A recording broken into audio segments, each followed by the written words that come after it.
Hey everybody, we're the Jersey Comic Crew, and in today's episode we are talking about WandaVision episode 6. It's that Halloween episode that we have been waiting.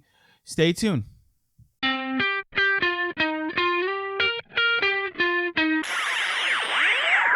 Hey guys, Chris and Rob here from the Jersey Comic Crew, and as always, we are here to break down all the news, all of the stuff that happened, Easter eggs, breakdown of the episode for WandaVision episode 6. It was a great Halloween episode. It was a great 90s episode, which, as you know, Rob and I are hitting that 3-0 mark, so that's a little scary. Watch your dirty mouth.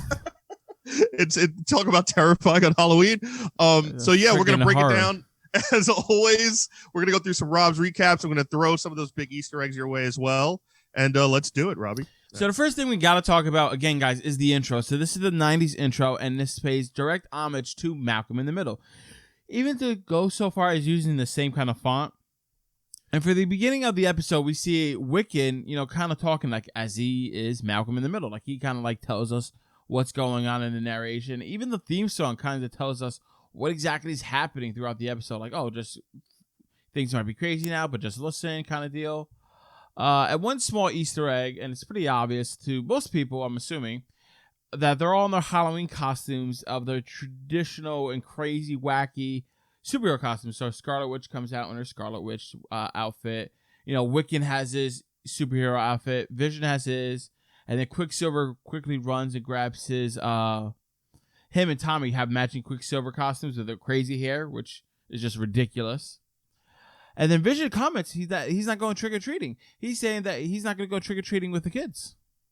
Yeah, no, he's going to be on Neighborhood Watch, right? And which is interesting because that's a trope we thought was kind of a throwaway in like the first or second episode where he goes to that Neighborhood Watch meeting. It was cool that they brought it back, and he's going on Neighborhood Watch, and he says something very specific that he's going to prevent devilish festivities. Oh, which is another one of those like devil throwaway lines we've seen throughout the entire series. Bonnie says one, Agnes says a couple, and Wanda gets a little upset and suspicious because she thought it was going to be like this family activity, and it seems like she doesn't have complete control over Vision's kind of decisions and actions. And as always, Pietro's there, he saves the day. He's like, "Oh, I'll go with you," and they're dressed up in like the OG Quicksilver, which was awesome. So yeah, that was a really cool instance, and then later on we're going to see kind of what Vision is doing on his Neighborhood Watch. Exactly. So then we cut the sword. We see they're outside the hex. Monica and Hayward are essentially going back at it with each other. Monica's saying, hey, we don't need to attack them. This is not what we need to do. Monica's our point of view character. She is the one that kind of understands what's going on within the hex a little bit the same way we do. And Hayward, doesn't want to listen to that. He just snaps. He just says that Monica has too much affection for these super-powered individuals. And he's aware of his history with Carol Danvers, which we don't know whether that means, as a kid or something else. Yeah, and that's something that Rob and I have been speculating for a while now, right? Was there something with Carol later on that they had a falling out or something? Or has she just not seen her since she was a kid and is upset by it? But Monica retorts also with a kind of like holding Hayward accountable line where it's like, don't use the blip and me being gone for 5 years as an excuse to not do your job correctly. Exactly. Which really sets him off. And he basically tells her like, thank God your mom isn't alive to see this because you clearly aren't strong enough to deal with this job, and thank God she died of cancer, which is insane to say. And then he just kind of kicks her, Jimmy, and Darcy by association off the case and like escorts them out, which was kind of like it went from like 0 to 60 really quick. It kind of just proves our theory that Hayward has an ulterior motive and an agenda, which I'm sure is going to get fleshed out with the rest of the series. Agreed. So now we're going back to the trick-or-treating. Everybody is trick-or-treating. Their kids are trick-or-treating in the town. Like, we haven't seen kids this whole time, and they made a point of addressing it, but now kids are everywhere trick-or-treating. Pietro is running around with the kids, causing mayhem, stealing all the candy. Great. Spray painting them with silly string. He does a throwaway line as well. It's like, come on, you house spawns, or something to that effect to the kids, which, that in one of the comic iterations, they're created from souls of Mephisto. So maybe that's another throwaway line for that. But Wanda sees Herb. Herb is dressed as Frankenstein, one of my favorite monsters of all time. One of my favorite herbs. One of my favorite herbs. Yes. Herbs, not herbs. Herbs. And then she talks to him and says, "Oh, where's Vision?" Herb's like, Vision's not on duty today. And she's like, oh, that's strange. He's supposed to be on duty. He said he was going to be here. And he's like, do you want something changed? Like, do we need to do anything? She's like, no, that's all right. Just keep doing what you're doing. That was crazy. Right? Like, isn't that, like, he's breaking the fourth wall again, just like Agnes did before. Absolutely. But also, like, we didn't necessarily know if Herb was kind of in it or not, because we have that episode 3 where him and Agnes are talking, where he's like cutting through like stone brick wall. Yeah. And he seems like he's kind of mind controlled and not. There's going to have to be a situation or a line or like a small scene in the next couple episodes where like either we see Agnes kind of taking people out of the trance to help her agenda maybe, or something along the line. Because Herb clearly is doing the same thing Agnes did last episode where it's, hey, oh, do you want to change something? Is everything okay? Kind of like, do we need another take? Exactly. Per se. Which is just strange. And then we get another commercial, Chris. Yes, the commercial. This was the oddest commercial we've seen, and also the kind of most Vegas commercial. Yeah, I couldn't think of anything. Go ahead. And well, what immediately got me was it was very 90s Nickelodeon. Yes. If anyone from the 90s, like 90s kids, Hey Arnold, Rugrats, Rocket Power, Wild Thornberrys era, that was a 90s commercial through and through. And it was a commercial where also SpongeBob, right? It looked kind of SpongeBob-ish in the beginning. It's a kid on this little tiny deserted island. This shark comes out of the water and he's starving and gives the kid yogurt. It's called Yo Magic yogurt. I have no idea what Yo Magic is. Is that anything? Can you think of anything? The only thing I could think of is because of what happens in the commercial where this kid like can't open it, and it looks like old school Trix yogurt, right? Like with the little tab and everything. He tries to open it and can't, and he just slowly dies. And we watch this kid like turn into a skeleton and die because he can't open the yogurt. The only thing I can think of is the Yo Magic, meaning like, hey, your powers or magic can't bring anything back to life, which is what we clearly are seeing with Wanda and Vision, maybe even Wanda and Pietro. This is, I think, a trope because everything has to deal with Wanda, right? We saw the Lago stuff. We saw the Hydra stuff. To me, this is like her having to deal with her power set. And as strong as she is, she can't change fate or can't change life and death. Interesting. Well, speaking of Pietro, we get Pietro talking to Wanda again, and he's kind of like breaking the wall, guys. He's saying, you know, isn't this exactly what you wanted? Like, I'm here. They ask each other what happened to their Sokovia accents. He says it's all fuzzy. Like, one minute he was like out in the street getting shot up, and the next he was there, which was pretty cool. And then, Chris, the kids, something spectacular happens with the kids while they're having this little back and forth. Yeah, and Rob and I speculated this, I believe, in our last episode, or go check one of our theories episodes. Speed gets his powers, right? Yeah. And Tommy is just like running around getting candy. And we have a scene where kind of like Wanda's doing like the mom thing where it's like, if you're going to break the sound barrier, make sure you take your brother with you, which I thought was funny. I liked it. And she's like, you can take it slow or whatever. And he's like, you know, and Pietro says this kind of throwaway line of like a chip off the old Maximoff block or something like that. Which I don't know if that has bigger connotation with that entire family, meaning Magneto, but or Polaris, but we'll see. And he takes Billy, and Wanda says, "Don't pass Ellis Street." Yes. Now, I think immediately we all thought like, okay, that's where the barrier ends, right? That's kind of the easy way of thinking about it. But also, the name of the street, Ellis Street, is common in the MCU as well. That's the name of the president during Iron Man 3, and I believe the last season of S.H.I.E.L.D., President Ellis, which is common for a lot of states and cities to have streets named after presidents. So I thought that was a nice little touch. Now we're going back into the sword, where I should say the ragtag team of Darcy, Monica, and Jimmy Woo. Darcy's hacking into the system and figure out like what's Hayward's mission. What is he up to? They find a secret file, and he noticed that Hayward has a way to see inside the town, and it's focused on Vision, like they're tracking Vision. And they also can see that some of the people are like static; they're not really moving. So it seems like that sword is focused on Vision for some reason. Yeah, and like it seems to be. Wait, let me do that. I said like to me. You're right, and it seems to be that they're focused on vibranium in a sense too, because if you think about Sword's history, very short history in the show at the moment, they had Vision, which was a huge callback to the comic books, broken apart, We know Vision is made from vibranium mostly. Vibranium's been the main source of kind of metal throughout this entire MCU line, right? Wakanda, rich in vibranium. Yep. Captain America's shield, vibranium. Vision, and Ultron is vibranium. So is there a chance Sword could be trying to remake Ultron, like kind of make it like an Ultron fighting robot, like whose answers to them? Is that Hayward's possible, situation on his end where he's like, no, I need to make this to like appeal to the government and get our stuff back on track? Is that his main focus? And also, that's a big character from Wanda's past who took her brother away from her. So maybe Ultron's a part of this, and Vision was made from Ultron, and he was originally going to be Ultron's new perfect body. So who knows? So we know Sword is tracking Vision, so we kind of see Vision's perspective on this. Vision is keep walking to the outskirts of town where people are like frozen in time. They're not moving it or anything. And he, sees that like nothing's happening. It's very weird. He transforms into this full Avenger-style outfit, like traditionally was. He kind of flies up in the air, kind of like hovers and waits and tries to listen and look around. Kind of like Superman in the Superman movies, trying to see what's going on. And then we actually see a car. So Vision spots a car and he flies to it, and it's Agnes who's frozen in time, just sitting there, her hand behind the wheel, and Vision, touches her and kind of unlocks her. It's like, hey, what are you doing? And she's like, oh, sorry, I got lost. He's like, in the town you grew up in? That doesn't seem right, which...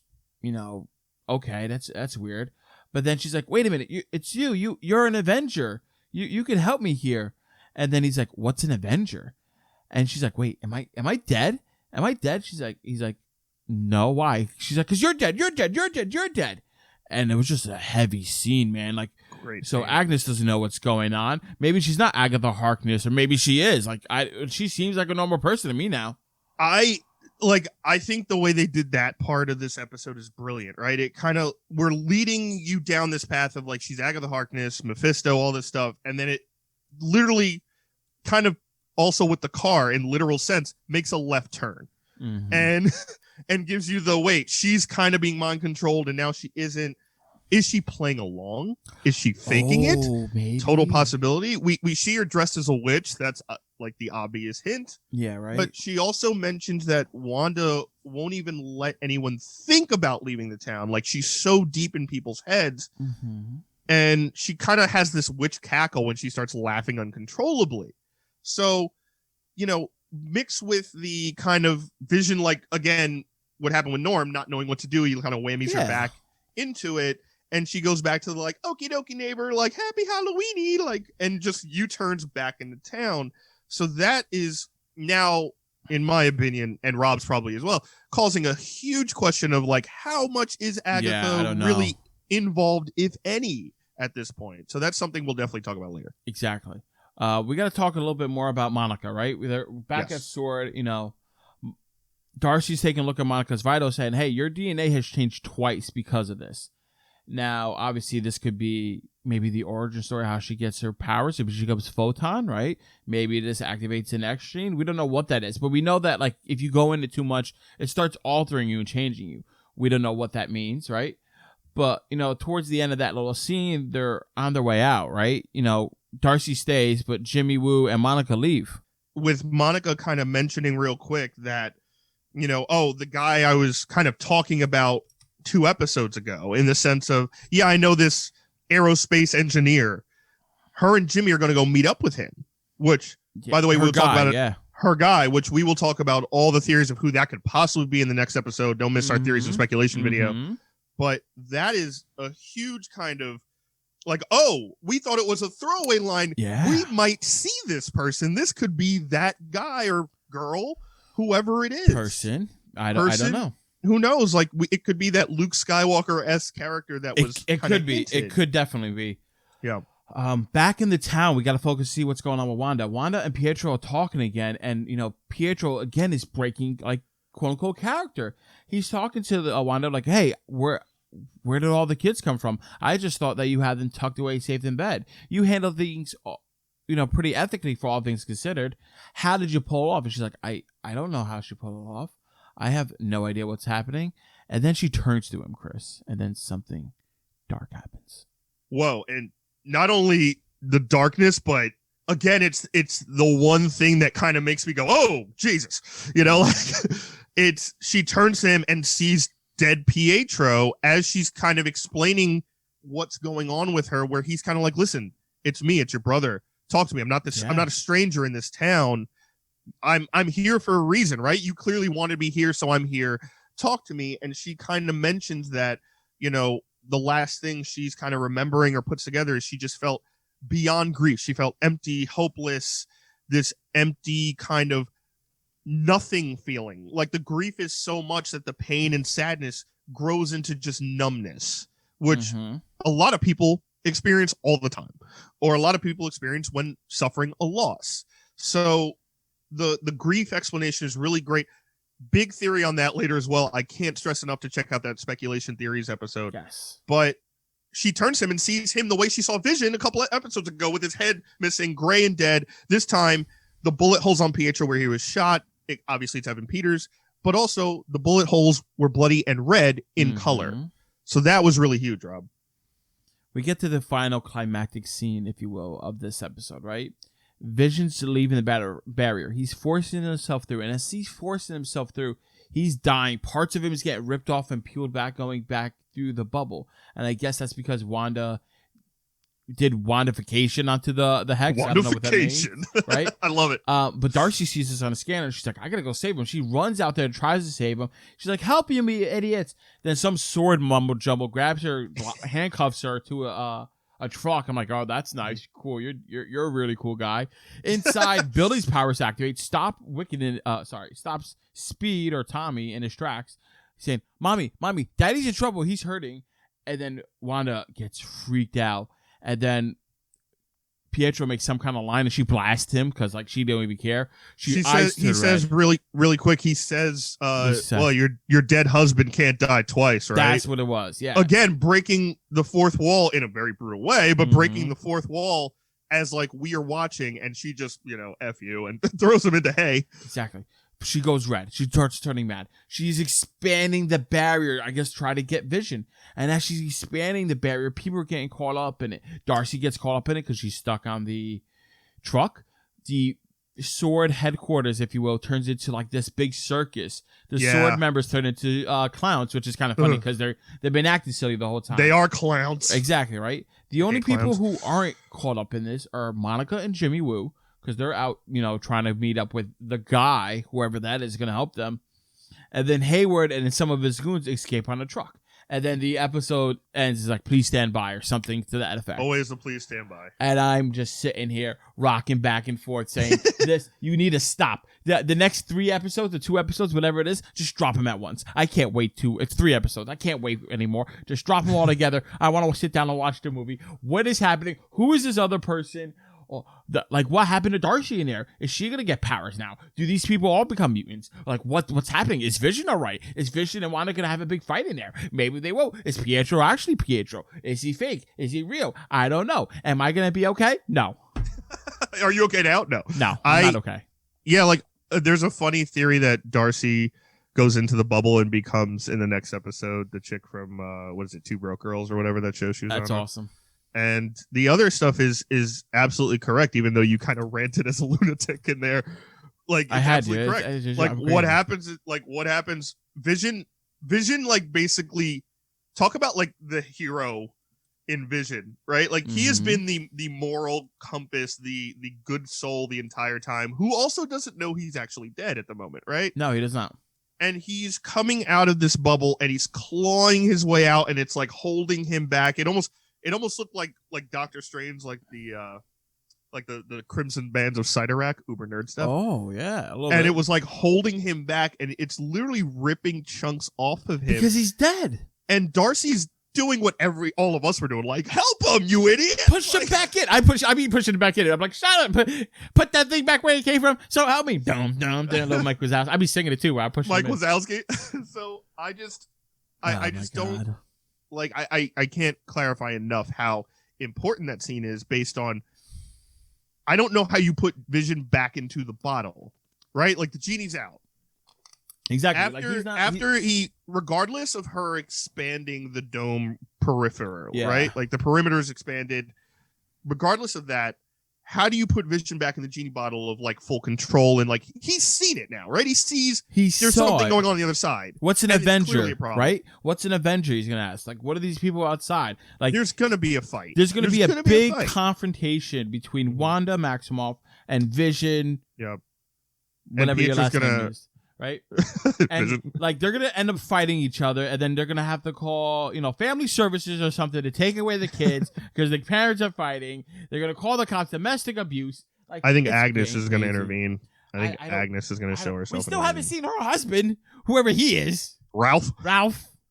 Who's still gonna be Mephisto. We don't know what he is. Who knows? There's a bunch of theories now. I have a couple of crazy theories again for the next episode. Can't stress enough to go watch that.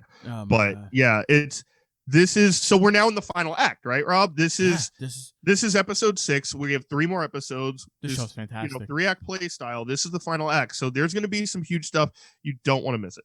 Guys, thank you so much for watching this video where we do a breakdown of the episode and recap the Easter eggs that you might have missed. Let us know down in the comments below. What was your favorite moment from the episode and maybe one of your favorite Easter eggs? Absolutely, guys. And thanks so much for watching. Please give us a... Almost had it. Absolutely, Robin. Thanks so much for watching, guys. Please give us a thumbs up, like. Really helps the channel out a lot. And if you're brand new, subscribe. Turn on those notifications. You don't want to miss any more WandaVision exposés, Easter eggs, theories, videos, breakdowns of the comic book characters. And as always, I'm Chris Heller. That is Rob Moran. We are the Jersey Comic Crew, and we will see you next time in Westview.